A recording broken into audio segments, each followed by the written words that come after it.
Je suis donc nommé archevêque de Sens-Auxerre. Il est vrai qu'on a du temps pour se préparer puisqu'il y a un délai entre l'annonce publique qui est faite ce jour et puis le moment où on est sollicité et où on nous dit que cette nomination est effective. Donc on se prépare aussi à cela. Et puis aussi, j'avais manifesté ma disponibilité pour une autre mission. Ça fait en effet 17 ans que je suis à Poitiers. J'ai d'abord été auxiliaire, administrateur, puis archevêque. Et je pense qu'il est bon qu'il y ait du renouveau dans la vie, d'abord dans la vie d'un diocèse, hein. Poitiers a besoin d'avoir un peu de sang neuf. Puis aussi, je pense que changer de diocèse, pour moi, comme je le faisais lorsque j'étais prêtre, est une occasion aussi de se renouveler dans sa vie. Le renouveau ne vient pas uniquement que de sa force de volonté intérieure, mais aussi des circonstances dans lesquelles on se trouve. Et une nouvelle église, un nouveau diocèse, est une occasion, je crois, réelle de renouveler sa vie et d'essayer de se renouveler comme disciple du Christ. J'ai été ordonné prêtre en 1987, donc ça commence à remonter pour le diocèse de Rouen, où j'ai été prêtre pendant 20 ans, mais en recevant à peu près 7 missions différentes pendant ces 20 ans. Donc je changeais assez souvent, curé de paroisse, formateur dans un séminaire, vicaire général, aumônier de lycée, etc. C'est la vie des vocations. Et après ces 20 années de prêtrise, rarement, j'ai été appelé pour être évêque auxiliaire à Poitiers. Donc ça a été pour moi vraiment un renouveau puisque je découvrais une autre région que j'ignorais, une autre église que celle de mon diocèse du Haut-de-Rouen.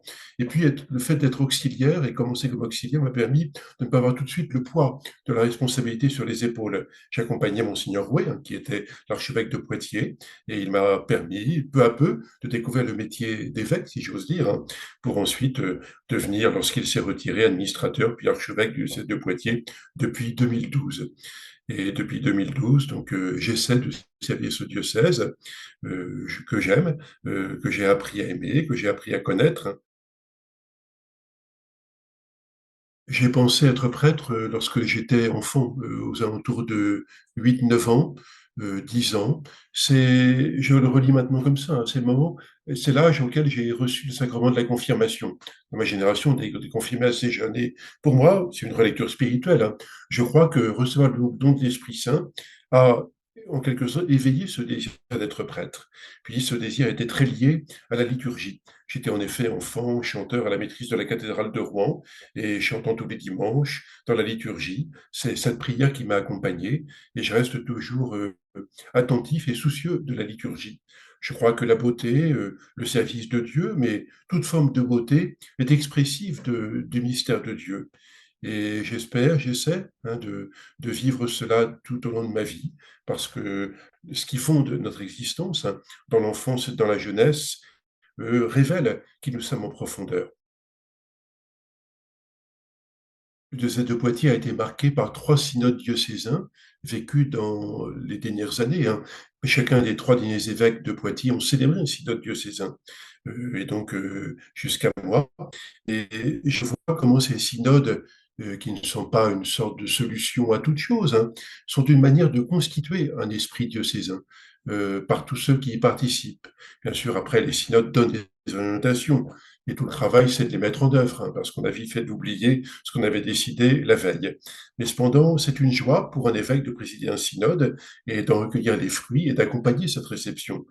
Et puis, parmi les difficultés, hein, je le dis vraiment, hein, c'est le fait que trop peu de vocations soient nées dans le diocèse de Poitiers depuis ces dernières années.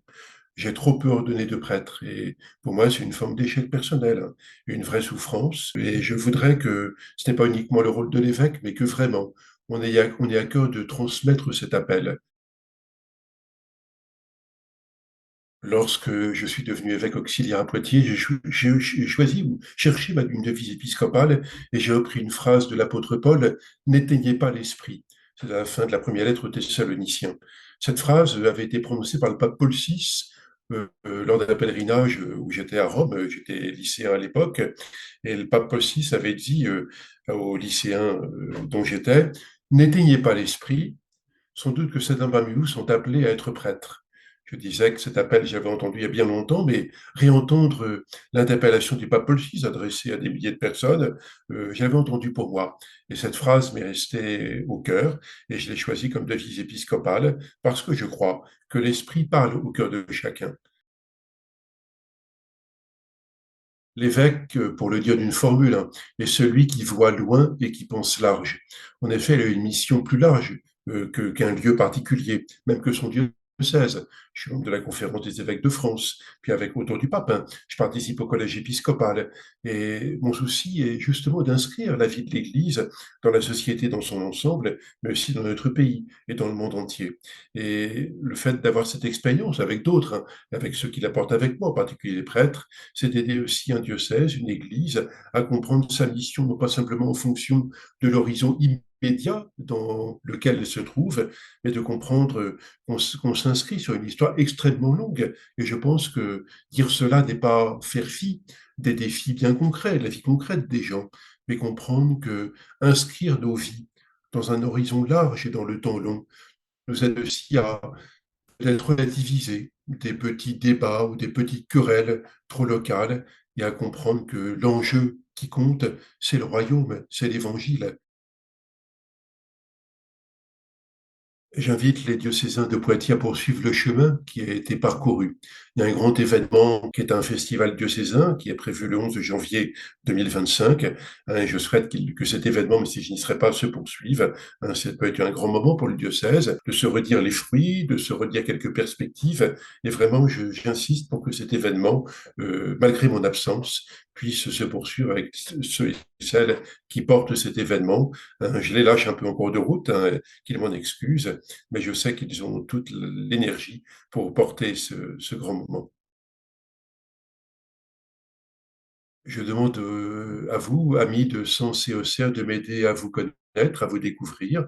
Il faudra un certain temps aussi à me libérer de ce qui peut habiter mon cœur, parce que je suis marqué par mon histoire, hein, et par les lieux, par Rouen, par Poitiers.